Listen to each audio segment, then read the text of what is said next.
Hi students, ಹಿಂದಿನ ತರಗತಿಯಲ್ಲಿ ನಾವು ಇಂಡಿಯಾದ ಫಿಸಿಕಲ್ ಡಿವಿಷನ್ಸ್ ಯಾವ್ದ್ಯಾವ್ದು ಅನ್ನೋದನ್ನ ತಿಳ್ಕೊಂಡಿದ್ವಿ. ಈಗ ಒಂದೊಂದು ಫಿಸಿಕಲ್ ಡಿವಿಷನ್ಸ್ ಬಗ್ಗೆನೂ ಡೀಟೇಲ್ ಆಗಿ ತಿಳ್ಕೊತಾ ಹೋಗೋಣ. ಮೊದಲಿಗೆ ನಾನು ಪಾಠವನ್ನು ರೀಡ್ ಮಾಡ್ತೀನಿ, ಎಲ್ಲರೂ ಅಲ್ಲೇ ಬೆರಳಿಟ್ಬಿಟ್ಟು ನೋಡ್ಕೋತಾ ಹೋಗಿ.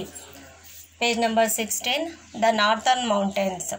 The Northern Mountains are made up of several chains of mountains called the ranges.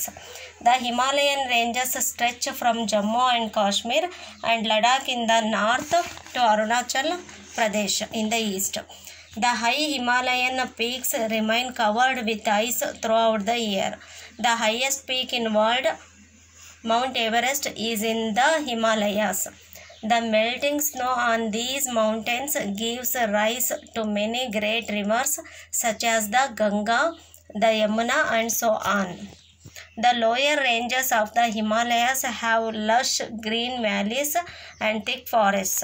Hill stations such as Shimla, Mussoorie, and Darjeeling, and the famous valleys of Kullu, Kangra, and Kashmir are located here. The higher slopes of the Himalayas are very cold. There are fewer trees in the region and not many people live here. The lower slopes have thick forests and farming is done on terraces. Below them lies a region where trees and grasses grow. This region is called the Terai. ಹಿಂದಿನ ತರಗತಿಯಲ್ಲಿ ನಾವು ಒಂದೊಂದೇ physical divisions ಬಗ್ಗೆ ತಿಳ್ಕೊಂಡಿದ್ವಿ. ಎಷ್ಟು 6 ಇತ್ತು physical divisions. ಅದ್ರಲ್ಲಿ ಮೊದಲನೇದು ಯಾವುದು? The northern mountains. ಇದ್ರ ಬಗ್ಗೆ ಇವತ್ತಿನ ತರಗತಿಯಲ್ಲಿ ನಾವು ತಿಳ್ಕೊಳ್ಳೋಣ. ದ ನಾರ್ತನ್ ಮೌಂಟೇನ್ಸ್ ಇದು ಒಂದು ಫಿಸಿಕಲ್ ಡಿವಿಷನ್ಸ್ ಇಂಡಿಯಾದ್ದು. The northern mountains are made up of several chains of mountains called the ranges. ಈ ನಾರ್ತನ್ ಮೌಂಟೇನ್ ಅನ್ನೋದು ತುಂಬಾ ಮೌಂಟೇನ್ಸ್ಗಳ ಒಂದು ಚೈನ್ ಇಂದ ಆಗಿರ್ತಕ್ಕಂಥದ್ದು. ಅದಕ್ಕೆ ರೇಂಜಸ್ ಅಂತ ಹೇಳಿ ಕರಿತೀವಿ. ಈ ಮೌಂಟೇನ್ ರೇಂಜಸ್ ಅಂತೀವಲ್ಲ, ಹಾಗೆ ತುಂಬಾ ಮೌಂಟೇನ್ಸ್ಗಳು ಅಂದ್ರೆ ಸಾಲು ಅಂತೀವಲ್ಲ, ಅದು ಪರ್ವತಗಳ ಸಾಲು. ಆ ಪರ್ವತಗಳ ಸಾಲಿನಿಂದ ಆಗಿರ್ತಕ್ಕಂತಹದ್ದು ಇದು. The Himalayan ranges stretch from Jammu and Kashmir. ನೋಡಿ, ಈ ಹಿಮಾಲಯನ್ ರೇಂಜಸ್ ಇದೆಯಲ್ಲ, ಇದು ಜಮ್ಮು ಮತ್ತು ಕಾಶ್ಮೀರದಿಂದ ವಿಸ್ತಾರ ಆಗ್ತಾ ಹೋಗುತ್ತೆ. ಜಮ್ಮು ಮತ್ತು ಕಾಶ್ಮೀರದಿಂದ ಸ್ಟ್ರೆಚ್ ಆಗ್ತಾ ಹೋಗುತ್ತೆ. ಲಡಾಖ್ ಇಂದ ನಾರ್ತ್ ಟು ಅರುಣಾಚಲ್ ಪ್ರದೇಶ್ ಇಂದ ಈಸ್ಟ್. ನೋಡಿ, ನಾರ್ತ್ ಅಲ್ಲಿ ಜಮ್ಮು ಅಂಡ್ ಕಾಶ್ಮೀರ್ ಅಂಡ್ ಲಡಾಖ್ ಇಂದ ಹಿಡಿದು ಯಾವ್ದಲ್ಲಿ ಈಸ್ಟ್ ಅಲ್ಲಿ ಅರುಣಾಚಲ್ ಪ್ರದೇಶ್ ವರೆಗೂ ಇದೆ.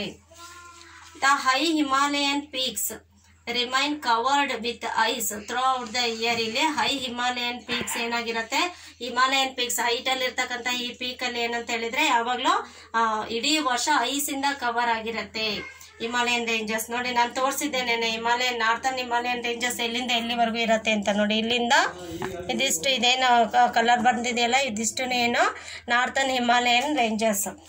ಅಲ್ಲಿ ದ ಹೈ ಹಿಮಾಲಯನ್ ಪೀಕ್ಸ್ ಯಾವಾಗ್ಲೂ ಇಡೀ ಥ್ರೂ ಔಟ್ ದ ಇಯರ್ ಇಡೀ ವರ್ಷ ಐಸ್ ಇಂದ ಕವರ್ ಆಗಿರುತ್ತೆ.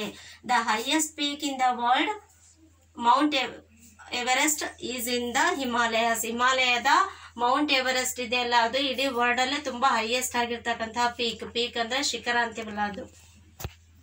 The melting snow on these mountains gives rise to many great rivers. ನೋಡಿ, ಇಲ್ಲಿ ಸ್ನೋ ಮೆಲ್ಟ್ ಆಗ್ಬಿಟ್ಟು ಈ ಮೌಂಟೇನ್ ಅಲ್ಲಿ ಸ್ನೋ ಇಡೀ ವರ್ಷ ಇರತ್ತೆ ಅಂತ ಹೇಳಿದ್ದೆ ಅಲ್ವಾ. ಈ ಸ್ನೋ ಏನಾಗುತ್ತೆ, ಮೆಲ್ಟ್ ಆಗ್ಬಿಟ್ಟು, ಸ್ನೋ ಅಂತ ಹೇಳಿದ್ರೆ ಇಬ್ಬನಿ ಮಂಜು ಅಂತ ಹೇಳ್ತೀವಲ್ಲ ಅದು. ಅದೇನಂತ ಹೇಳಿದ್ರೆ ಇಡೀ ವರ್ಷ ಎನಿ ಟೈಮ್ ಅಲ್ಲಿ ಮೌಂಟೇನ್ ಪೀಕ್ ಅಲ್ಲಿ ಹೈ ಹಿಮಾಲಯನ್ ಪೀಕ್ಸ್ ಅಲ್ಲಿ ಇಡೀ ವರ್ಷ ಐಸ್ ಇಂದ ಕವರ್ ಆಗಿರತ್ತೆ. ಈ ಐಸ್ ಏನಾಗುತ್ತೆ, ಮೆಲ್ಟ್ ಆಗ್ಬಿಟ್ಟು, ಮೆಲ್ಟ್ ಅಂತ ಹೇಳಿದ್ರೆ ಕರಗೋದು, ಮೆಲ್ಟ್ ಆಗ್ಬಿಟ್ಟು ಈ ಸ್ನೋ ಏನಾಗುತ್ತೆ, ಮೆಲ್ಟ್ ಆಗ್ಬಿಟ್ಟು ಇಬ್ಬನಿ ಇದು ಮಂಜು ಮೆಲ್ಟ್ ಆಗ್ಬಿಟ್ಟು ಅನೇಕ ನದಿಗಳು ಅಲ್ಲಿ ಉಟ್ಕೊಳ್ಳುತ್ತೆ. ಅದರಿಂದ ಮೆಲ್ಟ್ ಆಗಿ ನದಿಗಳಾಗಿ ಹರಿತಾ ಹೋಗುತ್ತೆ. Such as the Ganga, the Yamuna and so on. Ganga, Yamuna ಈ ನದಿಗಳೆಲ್ಲ ಏನಂದ್ರೆ ವರ್ಷ ಪೂರ್ತಿ ತುಂಬಿ ಹರಿತಕ್ಕಂತಹ ನದಿಗಳು. ಏಕೆಂದ್ರೆ ನೋಡಿ, ಕೆಲವು ನದಿಗಳು ಬೇಸಿಗೆನಲ್ಲಿ ಬತ್ತ ಹೋಗ್ಬಿಡತ್ತೆ, ಅದೇ ಮಳೆಗಾಲದಲ್ಲಿ ಮಾತ್ರ ತುಂಬಿ ಹರಿಯತ್ತೆ. ಇದ್ಯಾವ್ದು, ಗಂಗಾ, ಯಮುನಾ ಈ ತರ ನದಿಗಳೇನಂದ್ರೆ ಇಡೀ ವರ್ಷ ತುಂಬಿ ಹರಿಯತ್ತೆ. ಮಳೆಗಾಲದಲ್ಲಿ ಮಳೆ ನೀರಿಂದ ತುಂಬಿ ಹರಿಯತ್ತೆ. ಬೇಸಿಗೆನಲ್ಲಿ ಈ ಸ್ನೋಗಳು ಕರಗಿ ಮೆಲ್ಟ್ ಆಗಿ ನದಿಯಾಗಿ ಹರಿಯೋದ್ರಿಂದ ಆಗ್ಲೂ ಕೂಡ ಅವು ಬೇಸಿಗೆನಲ್ಲೂ ತುಂಬಿ ಹರಿಯುತ್ತೆ. ಒಟ್ಟಾರೆಯಾಗಿ ಇಡೀ ವರ್ಷ ಇಡೀ ತುಂಬಿ ಹರಿತಕ್ಕಂತಹ ನದಿಗಳು. ಅಲ್ಲಿರ್ತಕ್ಕಂಥ ಸ್ನೋ ಮೆಲ್ಟ್ ಆಗಿ ಈ ರೀತಿ ಅನೇಕ ನದಿಗಳಾಗಿ ಹರಿಯುತ್ತೆ. The lower ranges of the Himalayas have lush green valleys and thick forests. ನೋಡಿ, ಅಲ್ಲಿಂದ ಲೋಯರ್ ಅಂದ್ರೆ ಅಲ್ಲಿಂದ ಕೆಳಗೆ ಬಂದ್ರೆ ಅಲ್ಲಿರ್ತಕ್ಕಂತಹ ರೇಂಜಸ್ಗಳು, ಹಿಮಾಲಯದ ಅಲ್ಲಿಂದ ಕೆಳಗಿರ್ತಕ್ಕಂತಹ ಪರ್ವತ ಸಾಲುಗಳಲ್ಲಿ ಲಶ್ ಗ್ರೀನ್ ವ್ಯಾಲೀಸ್ ಇದೆ, ಮತ್ತೆ ಥಿಕ್ ಫಾರೆಸ್ಟ್ ಗಳಿದೆ. ಥಿಕ್ ಅಂದ್ರೆ ತುಂಬಾ ದಟ್ಟವಾದಂತಹ ಕಾಡುಗಳಿದಾವೆ. ಲಶ್ ಗ್ರೀನ್ ವ್ಯಾಲೀಸ್ ಅಂತ ಹೇಳಿದ್ರೆ ತುಂಬಾ ಗ್ರೀನ್ ಆಗಿರ್ತಕ್ಕಂತಹ ಅಲ್ಲಿ ವ್ಯಾಲೀಸ್ ಗಳಿವೆ. ಹಿಲ್ ಸ್ಟೇಷನ್ಸ್ ಕೂಡ ಇದೆ. ಯಾವ್ದ್ಯಾವ್ದು ಸಜಾಸ್ ಶಿಮ್ಲಾ, ಮಸೂರಿ ಮತ್ತೆ ಡಾರ್ಜಿಲಿಂಗ್ ಅಂತಕ್ಕಂತಹ ಹಿಲ್ ಸ್ಟೇಷನ್ಸ್ ಗಳು ಕೂಡ ಅಲ್ಲಿ ಇವೆ. ಅದ್ರ ಜೊತೆಯಲ್ಲಿ ನೋಡಿ, the famous valleys of Kullu, Kangra and Kashmir are located here. ಇಲ್ಲಿ ವ್ಯಾಲೀಸ್ ಗಳು ಕೂಡ ಕಾಣಿಸ್ಕೋತವೆ, ತುಂಬಾ ಫೇಮಸ್ ಆಗಿರೋ ವ್ಯಾಲೀಸ್ಗಳು. ವ್ಯಾಲೀಸ್ ಅಂದ್ರೆ ಹೇಳಿದ್ದೆ ಅಲ್ವಾ, 2 ಹಿಲ್ಸ್ ಅಥವಾ 2 ಮೌಂಟೇನ್ಸ್ ನ ಬಿಟ್ವೀನ್ ಮಧ್ಯದಲ್ಲಿ ಇರ್ತಕ್ಕಂಥ ಪ್ಲೇಸ್ ವ್ಯಾಲೀಸ್ ಅಂತ ಕರಿತೀವಿ. ಯಾವ್ದಾವ್ದಿದೆ ಫೇಮಸ್ ಆಗಿರೋ ವ್ಯಾಲೀಸ್ ಇಲ್ಲಿ ಅಂದ್ರೆ ಕುಲ್ಲು, ಕಾಂಗ್ರಾ ಅಂಡ್ ಕಾಶ್ಮೀರ್. ನೋಡಿ, the higher slabs of the Himalayas are very cold. Slabs ಅಂದ್ರೆ ಹೈಟ್ ಆಗಿದ್ದು ತುಂಬಾ ಇಳಿಜಾರಾಗಿರತ್ತಲ್ಲ ಆ ಜಾಗ ಅದು. ದ ಹೈಯರ್ ಸ್ಲಾಬ್ಸ್, ಹಿಮಾಲಯದ ತುಂಬಾ ಹೈಟ್ ಆಗಿರ್ತಕ್ಕಂಥ ಈ ಸ್ಲಾಬ್ಸ್ ಗಳಲ್ಲಿ ತುಂಬಾ ಕೋಲ್ಡ್ ಇರುತ್ತೆ. There are fewer trees in the region and not many people live here.